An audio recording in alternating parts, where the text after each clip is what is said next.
Hridayam, which translates to heart in Malayalam, is a Malayalam language film written and directed by Vineet Srinivasan, who returns to filmmaking after his last venture, Jacob and his Swargarajam, in 2016. A great film that I keep very close to my heart. I have actually watched this film in cinemas on the first day of release, and now the film is available on Disney Plus Hotstar with English subtitles. The film runs for 2 hours and 52 minutes and is certified U by the CBFC. But the RKNMC would like to clarify the rating and therefore gives this film a PG-13 rating for some violence, sex references, obscene language, and thematic elements. To be honest, this film is not really for kids, unlike what the CBFC says. Viewers under the age of 13 must be accompanied and guided by parents. #CBFC fix your rating system. The film revolves around Arun Neelakandan, played by Pranav Mohanlal, who travels to Chennai to pursue engineering. And he's this innocent-looking and happy-go-lucky guy who loves music, where he meets Darshana, played by Darshana Rajendran, and they fall in love with each other. What happens next and how Nitya, played by Kalyani Priyadarshan, is connected to all this is what you'll find out when you watch this in cinemas or on Disney Plus Hotstar. Now I'll be honest with you, I was forced to watch this film. I didn't even want to watch this film in cinemas. My mom booked my ticket without even asking me whether I was interested to watch this, and it felt like I was dragged by the collar to the cinemas and subjected to this. With that out of the way, this film is a mess. But it's a celebratory mess. To be honest, watching the teaser and trailer is actually enough to predict and make out the whole story of this film. At least for me. You don't have to spend more than 100 rupees to watch this in cinemas when you can watch this film on Disney Plus Hotstar at home with English subtitles right now. This film is yet another feel-good romance drama that is meant to cheer up the mainstream audience because that's what's making money nowadays. And also, COVID and all of its variants doing so well in keeping you depressed. And the film does its job. People are celebrating this film. It's also earning some good money. And that's good. But that's when the mainstream audience will eat up anything they get, even if it's half-baked. In my eyes, this whole feel-good genre, combined with romance and drama, is too oversaturated and it doesn't feel fresh anymore. Now I know you guys will argue and say comic book movies are also oversaturated, but come on, at least they bring something new, right?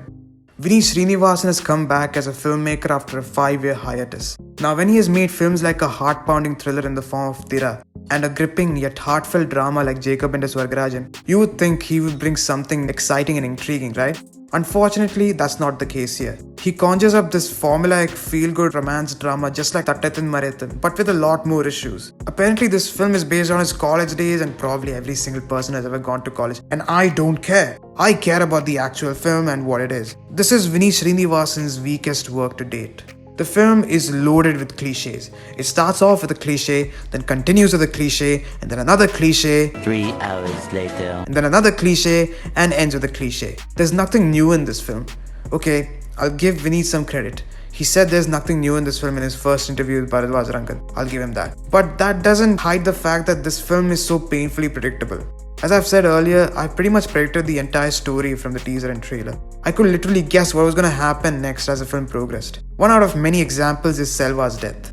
When the writer wrote Selva, an important character for the main protagonist, and to be honest, a cliche character, but I'll cut some slack because I like the character. He's not only given the spotlight for helping the main guy when he truly needed it, but he's given so many resolutions and plans and a whole grand song to highlight his importance. And that is when you realize that the writer is setting him up, not for life, not the grand life you would expect, but death. Literally, when I was watching the film, and when Selva's character was in full glory, I realized he's gonna die, right? 100% he's gonna die. Yeah, he's gonna die. On some D-Day situation when he's gonna do something he truly wants to do, what his heart wants to do, he's gonna die. And that's exactly what happens in the next 10 minutes. The music is the soul of this film. Hisham Abdul Wahab has composed both the songs and background score for this film, and he has done a fabulous job. Pranav Mohanlal leads the film forward as Arun Neelakandan, and he did a surprisingly good job. He definitely has grown as an actor and it's very evident in this film.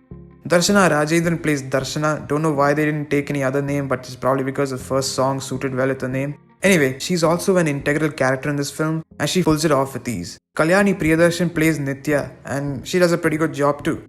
There are some newcomers, and I quote newcomers because some of them are actually not. Selva, a character that I've praised a lot previously, is played by Kalesh Ramanand, who has also appeared in old Malayalam and Tamil films from 2010, I believe. By the way, he's also the Malayalam dubbing artist for the protagonist Stephen Grant aka Mark Spector in the upcoming MCU series Moon Knight, which is getting dubbed in Malayalam and released on Disney Plus Hotstar on the 30th of March. He gives a magnificent performance for a character of utmost importance in this film.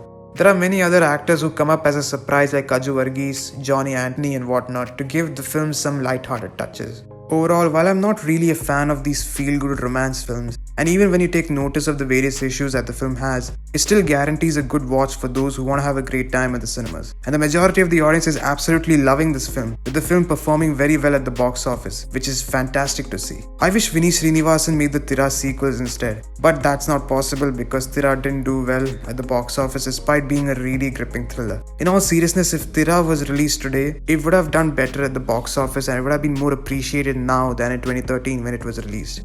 But it is what it is, and I hope we get to see something intriguing and exciting in Vineet Srinivasan's next. Hridayam is still playing in cinemas and also on Disney Plus Hotstar with English subtitles.